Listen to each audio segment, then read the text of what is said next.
কই থেকে গুলি করছে তাও দেখি নাই, কিন্তু আমার আশেপাশে অনেক মানুষ ছিল, তারা বলছে তোরে পুলিশে গুলি করছে এবং ভিডিও আছে। আমার জানি দেশের বাইরে উন্নত চিকিৎসা দিয়ে জানি দেশের বাইরে নিয়ে একটা চোখের দৃষ্টিশক্তি জানি একটু হইলে ফেরাতে পারি।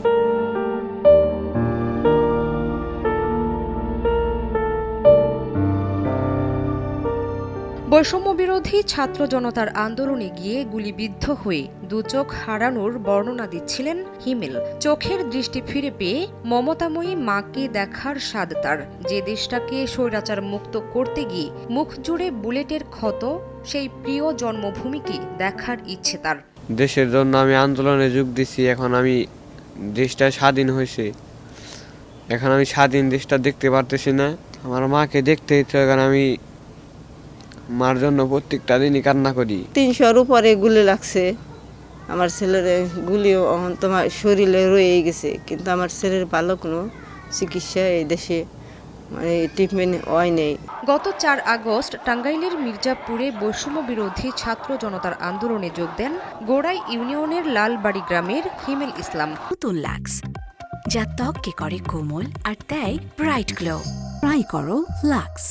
আন্দোলন চলাকালে ঢাকা টাঙ্গাইল মহাসড়ক সংলগ্ন গোড়াই হাইওয়ে থানার সামনে পুলিশের সঙ্গে সংঘর্ষ বাধে ছাত্র জনতার। এ সময় পুলিশ কয়েকজনকে আটক করলে তাদের মুক্ত করতে এগিয়ে যান হিমেল।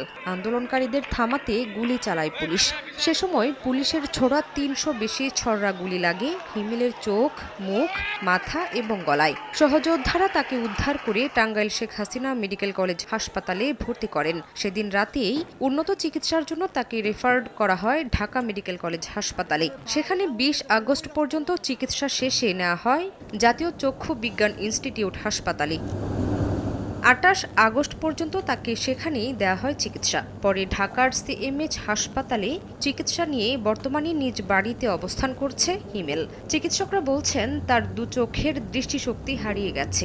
বিদেশে চিকিৎসা নিলে ফিরতে পারে দৃষ্টিশক্তি। অভাব অনটনের সংসারে ছেলের সুচিকিৎসা নিয়ে দুশ্চিন্তায় পরিবার। হিমেলের মতো আন্দোলনে গিয়ে অনেকে চোখ ও পা হারিয়েছেন, জীবন দিয়েছেন অনেকেই। আদরের সন্তান হারিয়ে দুঃসহ যন্ত্রণা বয়ে বেড়াচ্ছে নিহতদের পরিবার। আন্দোলনে গুলি লাগছিল, গুলি লাগার পরে আমার চোখ একটা নষ্ট হয়ে গেছে। আমি ঢাকা আগারগাঁও ইনস্টিটিউট চক্ষু হাসপাতালে চিকিৎসা নিয়েছি, আমার চোখটা ভালো হবে না। আমার ডান পা এবং বাম হাত এমন অবস্থা তৈরি হয়েছে যে আমি একেবারে আস্তে আস্তে পঙ্গুত্ব বরণের মতো অবস্থায় চলে যাচ্ছি। যখন শুনে শেখ হাসিনা পালাই গেছে তখন ও বিজয় মিছিলে আনন্দ করার জন্য যায়। আমি খবর পাই মাগরিবের নামাজের পরে যেন গুলি লাগছে, কিন্তু সঠিক কথা আমার কেউ বলছিল না যেন মারা গেছে। আহতদের সার্বিক সহায়তার আশ্বাস দিয়েছেন অতিরিক্ত জেলা প্রশাসক।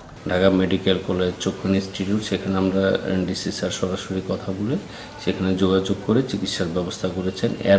এর পরেও যদি চিকিৎসার প্রয়োজন হয় সেটা তাদের আবেদনের প্রেক্ষিতে আমরা মাননীয় প্রধান উপদেষ্টার কার্যালয় বা স্বাস্থ্য মন্ত্রণালয়ে প্রেরণ করেছি। ছাত্র জনতার বৈষম্য বিরোধী আন্দোলনে টাঙ্গাইল জেলায় শহীদ হন 9 জন আর আহত হয়েছেন 206 জন।